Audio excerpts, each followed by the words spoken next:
Wowee, humanity. It's scary out there. And on that note, today I'd like to tell you the story of Christian Longo and his family. It's hard to imagine someone deciding to start a family and then one day turn around and just be so okay with ending that same family's life.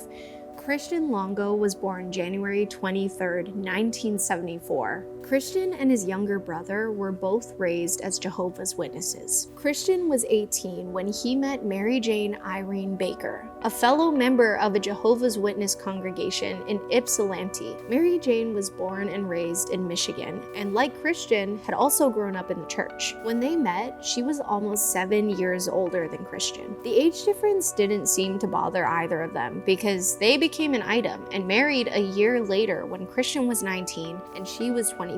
Mary Jane worked as a secretary for the University of Michigan School of Dentistry. Christian had a real appetite for spending money that he did not have. Once they were married, they moved into a small apartment in Ypsilanti's historic district. Mary Jane's family believed that Mary Jane was paying most of the bills. Mary Jane's desire to be married and start a family outweighed any negative that surrounded her relationship with Christian. The fact that he was so much younger and didn't have any direction towards a career, while also having a bad spending habit, didn't deter her. And in 1997, their first child, Zachary, was born. Just 14 months later, they welcomed their second child, a daughter that they named Sadie. By now, the apartment they had moved into when they first were married was too small for 4.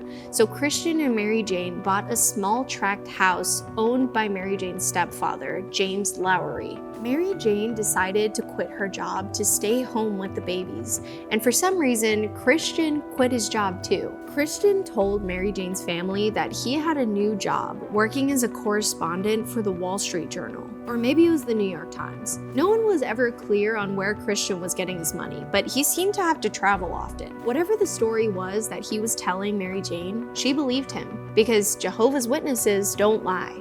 Another fun fact. By 1999, Christian and Mary Jane had their last child, Madison, born October 29th. By this time, Christian's financial problems were becoming ever so slightly more apparent. The house payments he was making to Susan and James Lowery, Mary Jane's mother and her husband, started to bounce.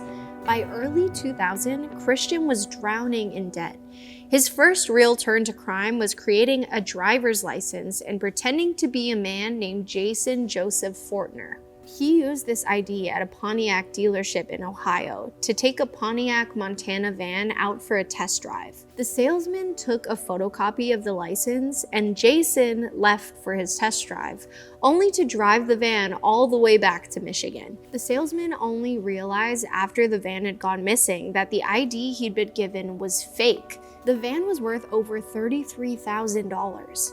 Once Christian was home, he changed the vanity plate, Kid Van, from his old Dodge Durango and put it on the Montana. The plate didn't link to the make and model, which is usually a problem, especially if you get pulled over. Just 2 weeks after Christian stole the van, he incorporated his own business, Final Touch Construction Cleaning. Final Touch soon had contracts with several home construction companies to do last-minute cleanup work in homes that had just been built. But the debt that Christian had racked up was getting worse and worse, while his spending habits were staying the same. Christian's lying and deception continued, and by the spring of 2000, he was in pretty deep.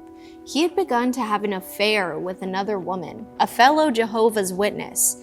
Mary Jane found out by discovering emails from the two of them. What happened to not lying? I wish I could say this is where the lies stop, but it gets crazier. Christian had obtained a line of credit in his adoptive father, Joseph Longo's name. He ran up a huge balance on it, totaling $100,000. Then he defaulted on a loan from the University of Michigan Credit Union and cashed a bad check there for another $5,900. Next, he hired temp workers for his business, but wasn't paying them. He had somehow obtained possession of 2 construction trailers and a forklift, and then he sold the forklift to a used equipment dealer for $5,000. But the dealer soon learned the forklift was stolen property and sued Christian to get his money back. By June of this same year, Christian had begun forging checks to himself from Wexford Builders, the home building company which was his primary client. Between June 16 and the middle of July, Christian passed 6 fake Wexford checks, totaling $29,868. So he's defrauding people left and right, kind of nonstop at this point. That can't last long, can it? Well, it doesn't. On July 14, 2000, Christian was attempting to cash another fake check, but this time the teller at the bank knew something was off and had someone call the police. Christian fled the bank before police arrived, but he had left his driver's license behind. Later that day, the police went to his home address and arrested him. Christian quickly pleaded guilty, but said that he had only cashed the fake Wexford checks because they hadn't paid him properly, and he had told them he was gonna have to begin his own efforts to collect. Christian was eventually charged with 4 felonies related to the Wexford checks, which saw him facing up to 14 years in prison. He pleaded guilty to the 4 counts, but was only sentenced to 3 years probation and restitution. No jail time? That was because he had no previous criminal history. He had quickly pleaded guilty, and the fact that he was the sole support of his wife and 3 children. He was required to meet monthly with a probation officer, do community service, and he had to repay the banks at a rate of $905 a month. But on May 21st, 2001, Christian had made plans to leave town. By this point, he had sold their tract house, and Mary Jane and their 3 children moved to Oregon. Moved or fled?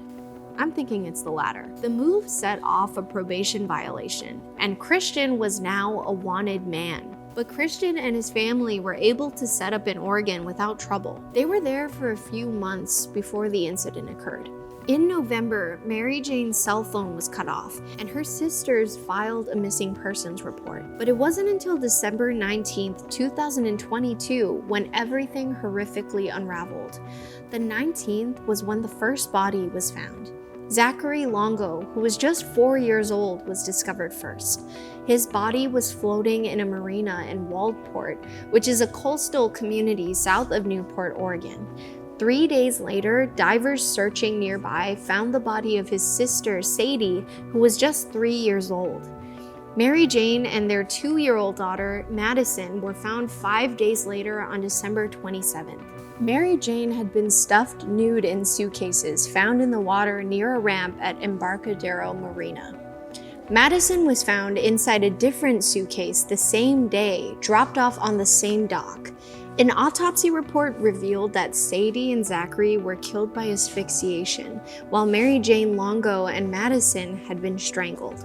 Christian became the prime suspect. The same day that Mary Jane and Madison Longo were found, it was discovered that Christian had boarded a plane and was on his way to Cancun, Mexico.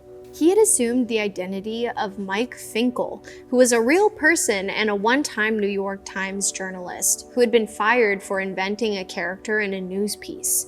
Christian was able to enjoy his time in Mexico drinking and snorkeling before he was identified by an American tourist, and Mexican officials extradited him back to the United States. During his official trial, Christian's story was that in a fit of rage over his poor financial situation, Mary Jane had actually killed his 2 oldest children, and that he had angrily responded by murdering Mary Jane and his youngest child. In less than 4 hours, the jury returned with a guilty verdict, and Christian Longo was sentenced to death by lethal injection.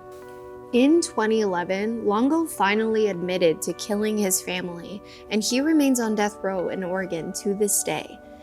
And that is the story of Christian Longo and his family. Oof, that was rough. I know debt can be overwhelming, but what doesn't add up for me is how that would make someone snap so horrifically. Well, let me know your thoughts in the comments. I'm Brandi. Thanks for watching Killer Bites.